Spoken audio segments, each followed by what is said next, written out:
अपने शुरुआती दिन में मैं हमेशा ये सोचता था कि यार मुझे ऐसा कोई स्ट्रैटेजी मिल जाए या फिर कोई मुझे ये बता दे कि एक स्टॉक को प्री ब्रेकआउट स्टेज में कैसे बाय करते हैं। ब्रेकआउट के बाद तो एक मैसिव मोमेंटम आ जाता है।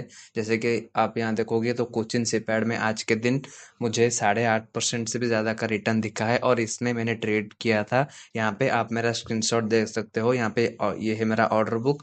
9:15 को मैंने इसमें एंट्री लिया था और लगभग 12 बजे तक मेरा ट्रेड कंप्लीट हो गया, जिसमें मैंने 1:1.5 का रिस्क टू रिवॉर्ड अचीव किया है और एक ही दिन में मुझे 8.5 से भी ज़्यादा टका का गेन हुआ है इस स्टॉक में। तो आज मैं इस वीडियो में मेरा फोकस टोटल ये रहेगा कि मैंने कैसे कोचिन शिपयार्ड को एक प्री ब्रेकआउट स्टेज में फाइंड आउट किया और कैसे ब्रेकआउट आने से पहले और यहाँ पे देखो बिग बड़ा वॉल्यूम आने से पहले कैसे मैंने यहाँ पे एंट्री लिया था, उस सब के बारे में आज मैं आपको बताऊंगा।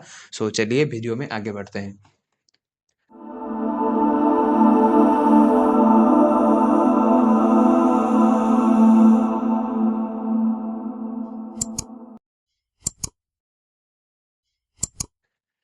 पहले तो आप ये देखो कि कोचिन शिपयार्ड एक डिफेंस स्टॉक है और आप यहाँ देखोगे तो डिफेंस स्टॉक में आज पूरा का पूरा सेक्टर ही आज ग्रीन में ट्रेड कर रहा था। लिटरली हर एक डिफेंस स्टॉक आज भाग रहा था और वो था हमारे लिए एक पॉजिटिव पॉइंट, क्योंकि आज मैंने कोचिन शिपयार्ड में ट्रेड लिया था। द रीज़न इज, यहाँ पे देखो ये जो जोन में यहाँ पे मार्क करता हूँ, पहले ये देखो यहाँ पे ये जो जोन में मार्क करता हूँ ये मेरे लिए काफ़ी एक इम्पोर्टेंट जोन है। अगर आप यहाँ मुझे पूछोगे कि ये एक इम्पोर्टेंट जोन क्यों है, क्योंकि आप यहाँ देखो, यहाँ से जब मार्केट यहाँ से फॉल कर रहा था यहाँ तक, जब यहाँ पे मार्केट आके इस वाले अपने फेयर वैल्यू गैप जो यहाँ पे प्राइस लास्ट टाइम छोड़ के गया था, इस फेयर वैल्यू गैप को फिल करने के बाद प्राइस यहाँ से एक इम्बैलेंस दिखाता है। इम्बैलेंस मतलब एक मैसिव मूव। अगर मार्केट में कोई हमें इतना बड़ा कैंडल मिल जाता है तो हम इसे डिस्प्लेसमेंट मूव कहते हैं, या फिर हम ये बोलते हैं कि मार्केट में इम्बैलेंस क्रिएट हो गया है। तो यहाँ पे देखो ये था मेरा इम्बैलेंस और ये इम्बैलेंस जो मार्केट छोड़ के गया था, यहाँ पे कोई ना कोई दिन मार्केट जरूर आके इस इम्बैलेंस को टेस्ट करेगा।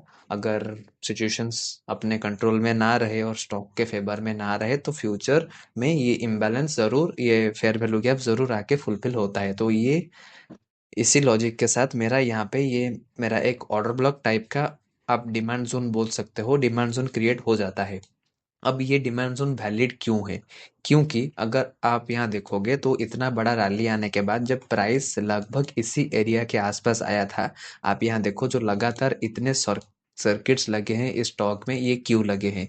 ये इसीलिए सर्किट लगे हैं क्योंकि जेपी मॉर्गन ने यहाँ पे बाइंग किया था ऑन November 24, ओके, 2024 में यहाँ पे जेपी मॉर्गन ने कोचिन शिपयार्ड में एक अच्छा खासा स्टेक एक्वायर किया था यहाँ पे। तो उसी के चलते हमें यहाँ पे एक तगड़ा बाइंग देखने को मिला था। अभी मेरे लिए दो कन्फर्मेशंस आ जाते हैं। यहाँ पे देखो ये एक डिमांड जोन है, जो पहले मैं आपको बताया था, यहाँ से एक मैसिव बाइंग हुआ था, फिर जाके जब इसी एरिया के आसपास प्राइस आया था तब जाके एक बड़े इंस्टीट्यूशन ने, एक बड़ा पैसा ने यहाँ पे पैसा लगाया था। अभी इन सब लॉजिक के साथ ये जोन मेरे लिए हो जाता है काफी इंपॉर्टेंट जोन। अभी हम आएंगे अपने वॉल्यूम प्रोफाइल पे। वॉल्यूम प्रोफाइल क्या है? अगर आपने मेरा पिछला वीडियो नहीं देखा है तो जाके देखिए, वहाँ पे मैंने आपके साथ टोटली शेयर किया है कि वॉल्यूम प्रोफाइल क्या है और आप कैसे वॉल्यूम प्रोफाइल को यूज़ करके अपने ट्रेडिंग को एक बूस्टअप दे सकते हो, अपने एज को एक एडवांटेज दे सकते हो। अभी मैं अगर यहाँ पे वॉल्यूम प्रोफाइल लगाऊंगा तो यहाँ पे देखो, वॉल्यूम प्रोफाइल लगाने के बाद तो यहाँ पे मुझे दिखता है कि सबसे ज़्यादा एक्टिविटीज मार्केट में तीन जोन्स में हमें दिख रहा है। ये है यहाँ पे, ओके, ये हम हो जाता है हमारा वर्जिन पीओसी। ओके, यहाँ पे हो जाता है ये हमारा वर्जिन पीओसी पहले था, लेकिन यहाँ पे जैसे ही ऑन 23 सितंबर 2024 जब यहाँ पे ये रीटेस्ट करके हमें फिर से एक डाउन मूव देखने को मिलता है, तो ये पीओसी हमारे लिए एक काफी इंपॉर्टेंट हो जाता है। तो फिर जाके आखिरकार यहाँ पे जो पीओसी अभी शिफ्ट हुआ है नीचे की ओर, वो जिस एरिया पे पीओसी शिफ्ट हुआ है वो काफी इंपॉर्टेंट है। क्यों? पहले मैंने आपको बताया था कि यहाँ पे जेपी मॉर्गन ने एक स्टेक एक्वायर किया था, एक बाइंग किया था, अपने पोर्टफोलियो में कोचिन शिपयार्ड को ऐड किया था। यहाँ पे देखो इस पीओसी के लेवल से ही हमें एक मैसिव मूव देखने को मिला था। फिर उसके बाद क्या हुआ, प्राइस जैसे ही नीचे नीचे आया, यहाँ पे नीचे आने के बाद यहाँ पे सारा का सारा लोग जो इसमें खड़े थे, या फिर जो सपोर्ट रेजिस्टेंस या फिर रिटेलर्स को बोलो, जो नॉर्मल स्टाइल ऑफ ट्रेडिंग को फॉलो करते हैं, वहां पे प्राइस ने क्या किया, यहाँ पे टोटली सबका स्टॉप लॉस लेने के बाद स्टॉप लॉस हंटिंग हुआ है टोटली इस जोन में। इस जोन में स्टॉप लॉस हंटिंग होने के बाद मुझे यहाँ पे दिखता है मेरा फेवरेट पैटर्न जो है बीसीपी। बीसीपी में हम क्या करते हैं कि आप देखोगे कि प्राइस आइदर ऐसे अपवर्ड स्ट्रक्चर हो या फिर ऐसे डाउनवर्ड स्ट्रक्चर हो। इस डाउनवर्ड स्ट्रक्चर में अगर आप देखते हो कि एक ही जगह से प्राइस बार बार रिजेक्शंस लेता है और जो लो प्राइस क्रिएट करता है वो अपने पिछले लो से हायर होता है। यहाँ पे देखो ये जो जोन है, यहाँ पे प्राइस लगातार रिजेक्शंस ले रहा था।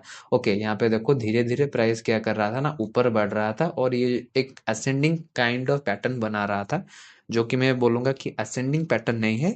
जो लोग समझ नहीं पाते हैं, इस लॉजिक को पहचान नहीं पाते हैं, उनके लिए मैं प्रिफर करता हूँ ये बोलना कि ये कुछ असेंडिंग टाइप ऑफ आप बोल सकते हो, लेकिन ये असेंडिंग ट्रायंगल पैटर्न नहीं है। मैं पहले ही बता देता हूँ, मैं पैटर्न्स को ट्रेड नहीं करता हूँ।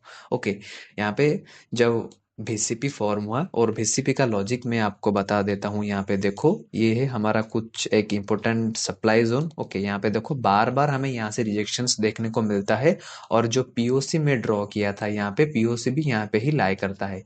ओके, 1 मिनट, ये देखो पीओसी इसी एरिया में पीओसी भी लाई करता है।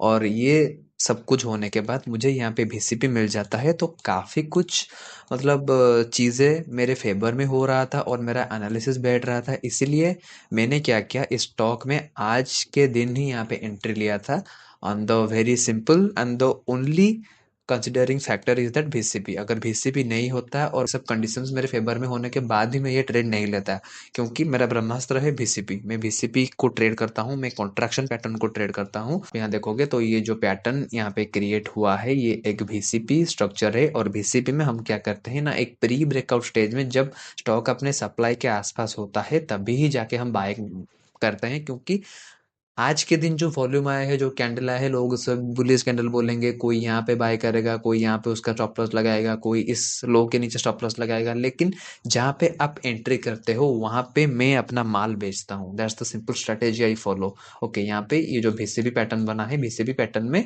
मैंने इससे प्री ब्रेकआउट स्टेज में लिटरली यहाँ पे मैं कल बाय करने वाला था, आंखों से ये छूट गया और आज के दिन 9:15 को मैंने इसमें ट्रेड लिया और ये लो था मेरा स्टॉप लॉस। और इसी स्टॉप लॉस को फॉलो करते हुए आज 12 बजे तक मुझे एक अच्छा खासा 1.5 आर के आसपास का रिटर्न मिला और मैंने इसमें से एग्जिट ले लिया। और इसके साथ मैंने इसमें आज लगभग 700-600 रुपए के आसपास का प्रॉफिट बनाया है एक ही ट्रेड में, जो मुझे 8% का रिटर्न बना के दिया है। जो कि एक बैंक देता है रिटर्न साल में 8%, एक स्टॉक ने मुझे आज के दिन ही 8% का रिटर्न बना के दिया है।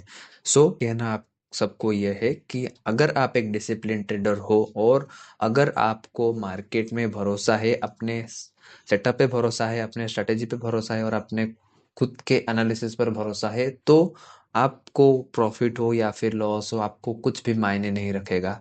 मैं एक रैशनल ट्रेडर हूँ। ओके, मैं रैशनली ट्रेड्स वगैरह लेता हूँ, चाहे लॉस हो चाहे प्रॉफिट हो। I know my risk management is in my position और मैं रिस्क मैनेजमेंट को कभी भी नज़रअंदाज नहीं करता हूँ। इसीलिए मैं गिरते हुए मार्केट में भी मुझे कॉन्फिडेंस आता है ट्रेड्स को पंच करने के लिए। ट्रेड अगर कोई सेटअप बनता है और मुझे कहाँ पे अच्छा लगता है, तो चाहे मार्केट बुलिश हो या फिर बेरिश हो, मैं यहाँ पे ट्रेड लेता हूँ। और that's the kind of discipline I want you guys to have in trading. अगर आप ट्रेडिंग को एक सीरियस कैरियर बनाना चाहते हो तो आपको पहले डिसिप्लिन बनाना पड़ेगा, आपको स्टॉप लॉस फॉलो करने पड़ेंगे और आपको अपने सेटअप पे भरोसा, कन्विक्शन एंड पेशेंस रखना पड़ेगा।